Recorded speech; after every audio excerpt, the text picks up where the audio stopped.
Okay, how much energy does it take to roll a car along the road? Now, if we were pushing a box on the ground, so there's the ground, here's a box, and here's us pushing it, then this would be a pretty straightforward case of friction. There will be a friction force between the bottom of the box and the ground, which you have to overcome. However, that's not really the case for a car going along a road, because if you think of the wheel of a car, it's not sliding across the surface, it's rotating backwards, so the bit that's in contact with the road is not sliding with respect to the road.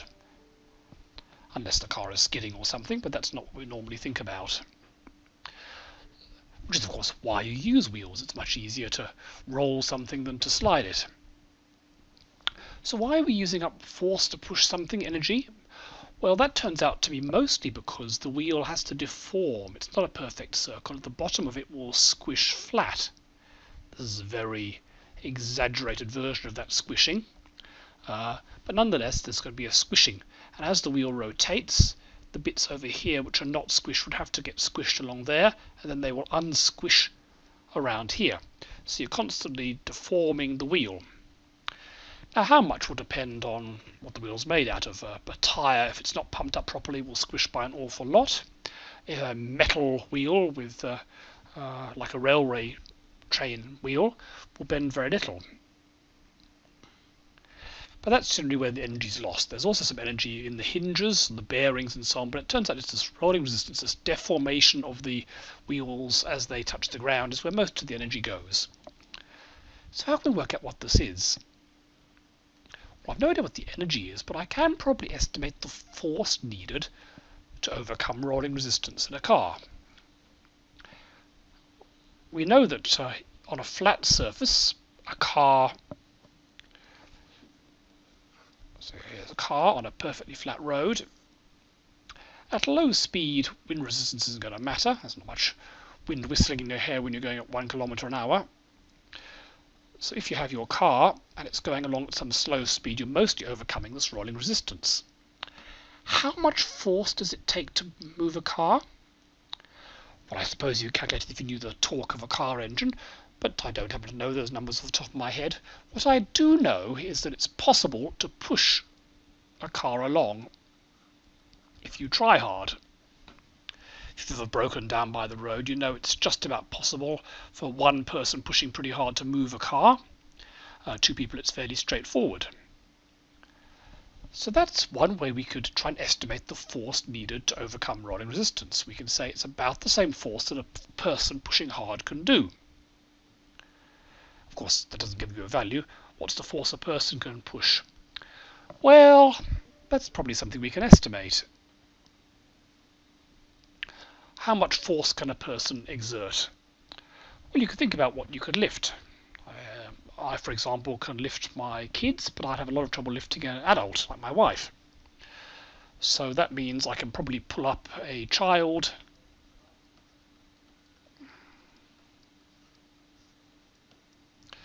who might weigh 20, 30 kilograms, something like that, 30 kilograms. But I can't lift up a 70 kilogram person. Likewise, when I'm at the gym, I can lift weights of about 30 kilograms, but not 100 kilograms. I'm not a weightlifter, certainly more than 10 though. So I'd say somewhere around the sort of few tens of kilograms, 20, 30, 40, something like that, is about the maximum force that I can exert. And I know that I can push a car trying hard along a flat road. So that's my estimate of the force needed that a human can exert. It's only a very rough estimate. Of course, when you're picking up a child, you're using quite different muscles for pushing along the road, but it's good enough for ninja purposes. It's not going to be out by a factor of 10. It's not going to be 300 kilograms or 3 kilograms. So lifting a 30 kilogram weight means that the force that a human can apply is about mg is 10. Again, this is an approximate calculation, so don't worry about 9.8. So that's at about 300 newtons. Very roughly. I mean, it could be 100 or 500 or something like that, but this is good enough to give us an order of magnitude figure. Now we could work out what the rolling resistance of a car is by a number of other approaches. You could, for example, estimate the maximum force by looking at how fast I could cycle up a road, cycle up a hill, or run, or something like that. But this is probably as good as any. If you look up on the internet rolling resistance, you find out that the force needed to overcome rolling resistance is equal to some constant times the weight, with about 0.2 for typical tires when they're pumped up. This is actually very similar to what you get for friction force coefficient of a flat surface. This is equivalent to one that's quite low.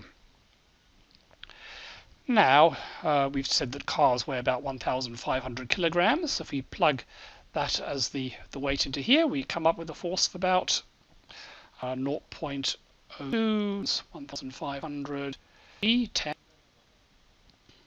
which comes out as about 300 newtons. So about the same. That's always very reassuring. There is always more than one way to solve a particular problem, and it's good to check that multiple ways give you the same sort of answers. So that's telling us that it takes about 300 newtons of force to push a car, but that's not what we actually care about here. What we care about here is the energy needed to travel a certain distance. The way we can work that out is use the concept of work. The energy you put into something, and that's equal to the force times the distance in the same direction, which in this case you're pushing a car forward and it's going forward, so they are in the same direction. So the work, the energy needed to go to Sydney, will be the force to overcome rolling resistance, so it's about 300 newtons times the distance, 300 kilometers, convert to by multiplying 1,000,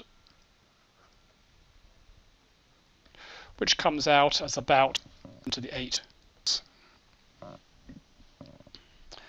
So it's actually 9 by 10 to the 7, but yeah, we've made so many approximations here, we might as well round it to the nearest order of magnitude. And that's a pretty big figure. If you remember, starting and stopping was about 10 to the 6 joules for every start and stop. So if you only start once at the start of your trip to Sydney, and then the energy needed to overcome rolling resistance is 100 times, 2 orders of magnitude, bigger than the starting and stopping energy. So what that's telling us is that this is the dominant effect here, at least of the ones we looked at the moment. This is far more important than starting and stopping for a drive to Sydney. Now that might differ if you're going in bumper-to-bumper traffic up and down a congested road where you're starting and stopping all the time and not going very far, but for a freeway trip, it looks like this rolling resistance is much more important than the starting and stopping, so we can almost ignore the starting and stopping.